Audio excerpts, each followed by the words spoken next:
미련하고 선지자들이 말한 모든 것을 마음에 더디 믿는 자들이여, 그리스도가 이런 고난을 받고 자기의 영광에 들어가야 할 것이 아니냐. 이에 모세와 모든 선지자의 글로 시작하여 모든 성경에 쓴 바 자기에 관한 것을 자세히 설명하시니라. 예수님을 알아보지 못한 채 주님과 함께 엠마오로 내려가던 제자들은 예수 그리스도의 부활에 관한 이야기를 앞선 여인들을 통해서 듣게 되었습니다.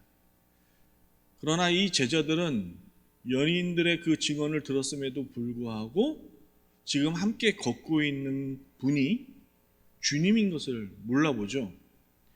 그 이유에 대하여 16절에 다음과 같이 밝히고 있음을 보게 됩니다. 그들의 눈이 가리워져서 그인 줄 알아보지 못하였더라. 그래서 예수님은 제자들을 향하여 너희의 마음에 더디 믿는다라고 오늘 여러분과 함께 본 본문에서 주님께서 책망하시는 것입니다. 예수님께서 제자들을 책망하시는 이 구절은 제자들이 지적 능력이 떨어져서 믿지 못함을 책망하는 것이 아닙니다. 그렇다고 이들의 이해력이 부족해서 오랜 시간이 걸린다라는 의미로서 책망하신 것은 더더욱 아닌 것이죠. 오늘 읽은 본문에서 이 더디라는 말은 시간적 의미로서의 느리다라는 표현으로서 사용한 단어가 아닙니다.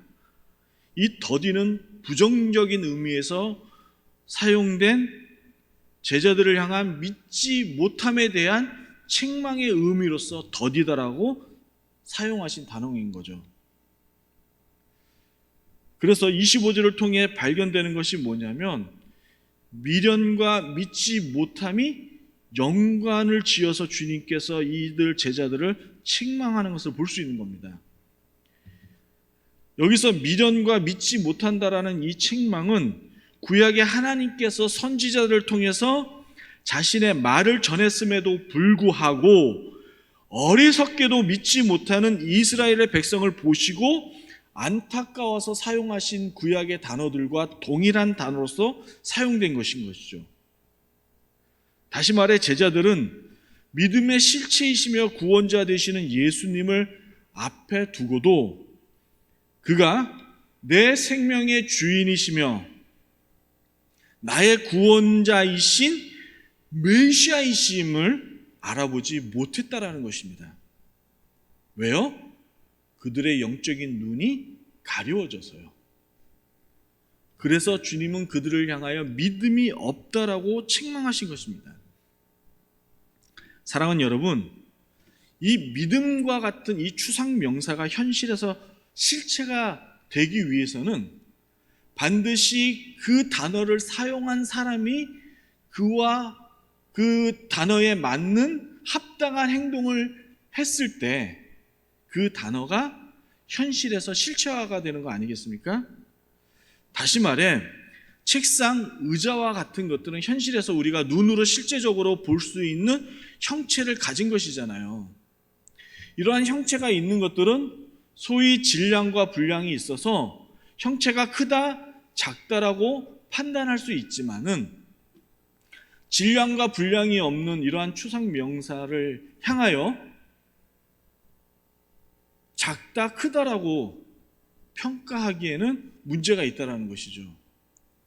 다시 말해 복음서에서 크다, 작다, 믿음이 작은 자요 라고 표현하는 이 말은 결국에 믿음이 없다라고 책망하는 것이죠.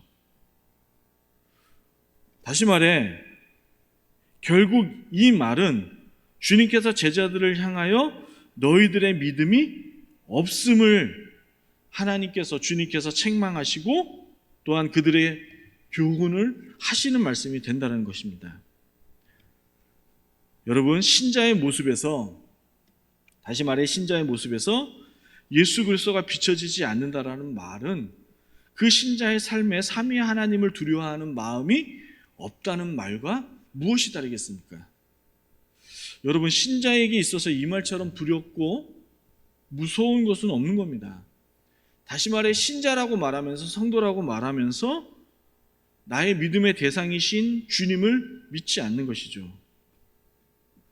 그러므로 믿음으로부터 시작되는 이 이신칭의는 오직 주님으로부터만 평가되어져야 하는 것이고 주님으로부터 의로움을 받아야 한다라는 말이 되는 것입니다.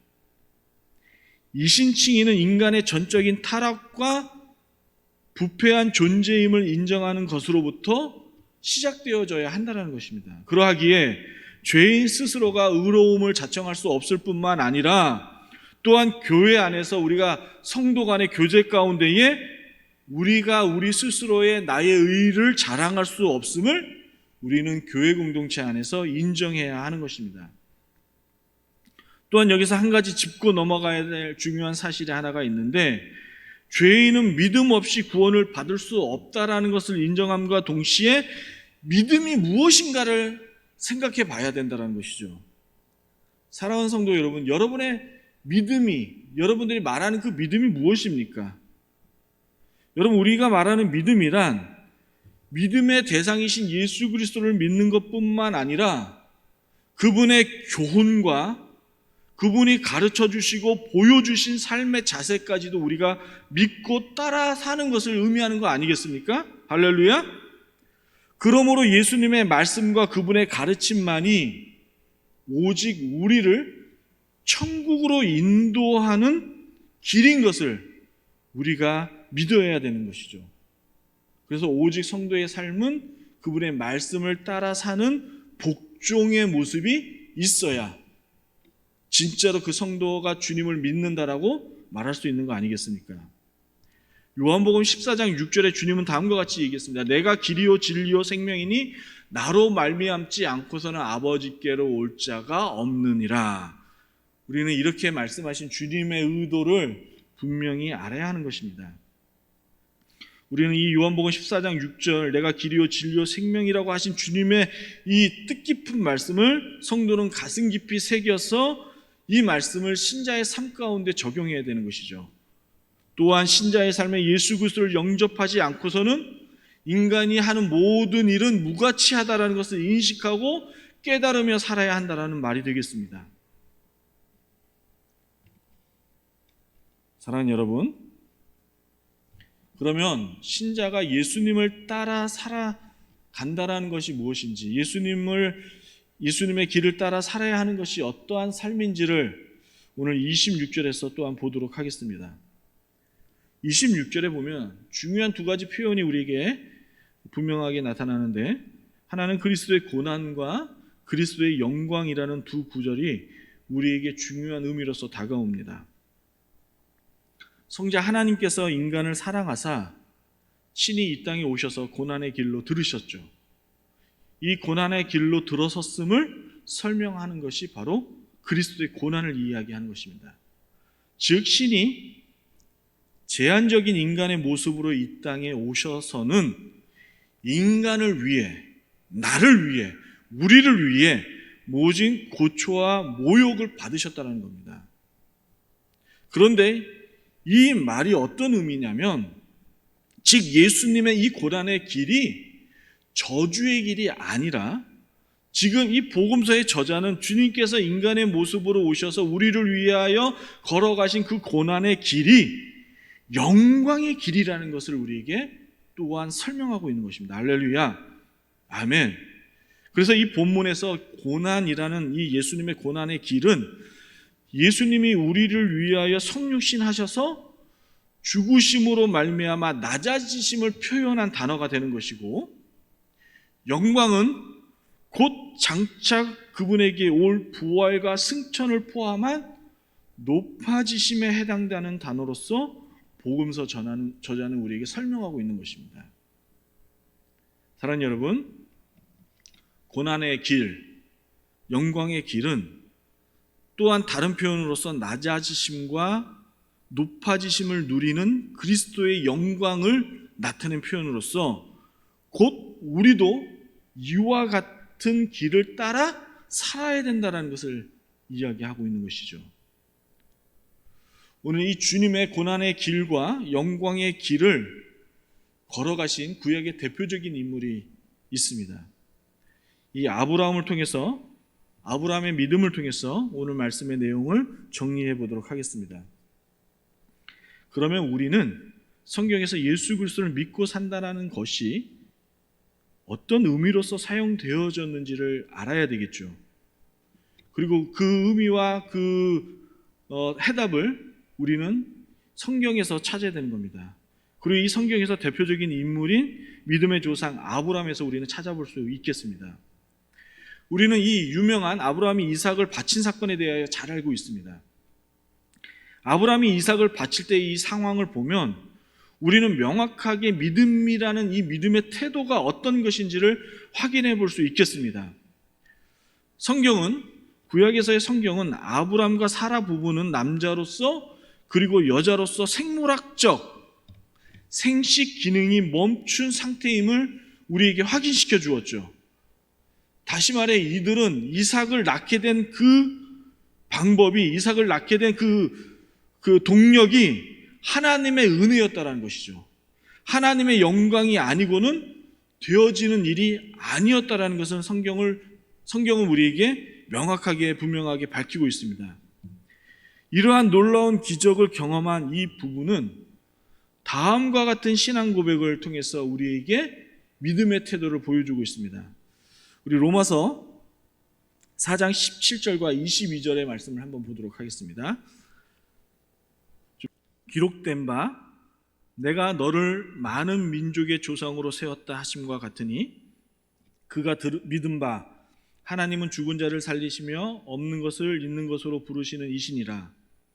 아브라함이 바랄 수 없는 중에 바라고 믿었으니 이는 내 후손이 이 같으리라 하신 말씀대로 많은 민족의 조상이 되게 하려 하심이라. 그가 100세가 되어 자기 몸이 죽은 것 같고 사라의 태가 죽은 것 같음을 알고도 믿음이 약하여지지 아니하고 믿음이 없어 하나님의 약속을 의심하지 않고 믿음으로 견고하여져서 하나님께 영광을 돌리며 약속하신 그것을 또한 능히 이루실 줄을 확신하였으니 그러므로 그것이 그에게 의로 여겨졌느니라 라고 로마서 기자는 아브라함의 신앙 고백을 다음과 같이 기술하고 있죠. 다시 말해 로마서 기자는 이 노 부부를 향한 평가를 보시면 이들은 우리에게 요구하는 그 믿음의 수준이 어디까지 높아져야 되는지를 우리에게 분명히 설명하고 있다고 볼 수 있습니다. 다시 말해 이 노부부는 남자로서 여자로서 아무것도 할 수 없는 상태에 있었음에도 불구하고 그럼에도 불구하고 성경은 이 노부부가 뭐예요? 믿음이 약하여지지 않았다고 기록하죠.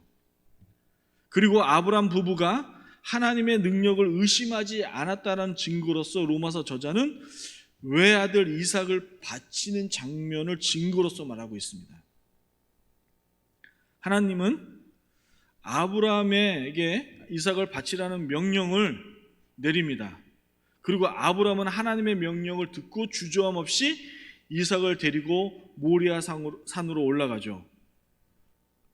그러고는 어떠한 망설임도 없이 단도를 꺼내어 어렵게 얻은 외아들 이삭을 주님께 바치려고 합니다.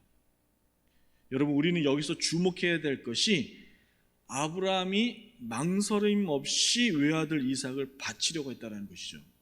성경은 아브라함에게 하나님의 명령이 떨어지자마자 그는 주저함 없이 새벽 아침 일찍 모리아 산으로 올랐습니다.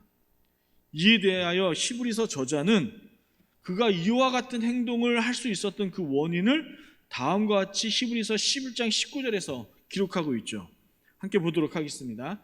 그가 하나님이 능히 이삭을 죽은 자 가운데서 다시 살리실 줄로 생각한지라 비유컨대 그를 죽은 자 가운데서 도로 받은 것이니.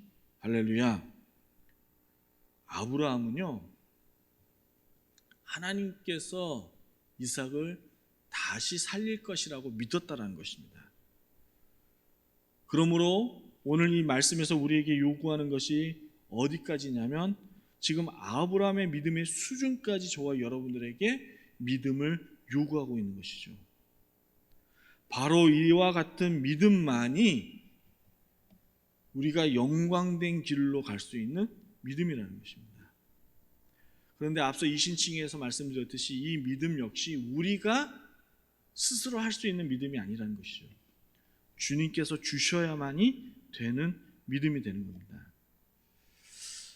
말씀의 결론을 맺겠습니다. 본문에서 더디다는 말은 현재 지적 수준이 떨어져서 믿지 못함도 아니고 이해력이 부족해서 시간이 오래 걸림도 아닙니다. 오직 나의 믿음이 없어 믿지 못하는 것이죠. 그러므로 우리 성도가, 우리 신자가 지금 현실 속에서, 우리의 삶 속에서 여러 가지 상황 속에서 어려움과 고난의 길을 겪고 있는데 주님을 향한 그 마음이 지금 흔들리고 무너지고 있고 주저앉고 있다면 그것은 환경 때문이 아니라 내가 주님을 향한 믿음이 없어서라는 것이죠. 우리는 그것을 인정하고 그것을 깨달았을 때에 다시금 주님 앞에 나아가 우리에게 큰 믿음을 달라고 기도할 수 있게 되는 거 아니겠습니까? 성령 하나님께서 날마다 우리에게 믿음을 부어주시지 않으면 우리는 이 믿음을 끌고 갈 수 없는 존재들입니다.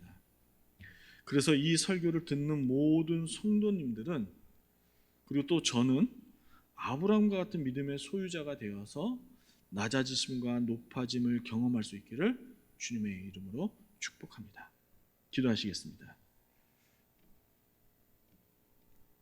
인생에 있어 결정적인 순간에 주님의 뜻을 따라 살지 못하는 우리 자신들을 발견합니다.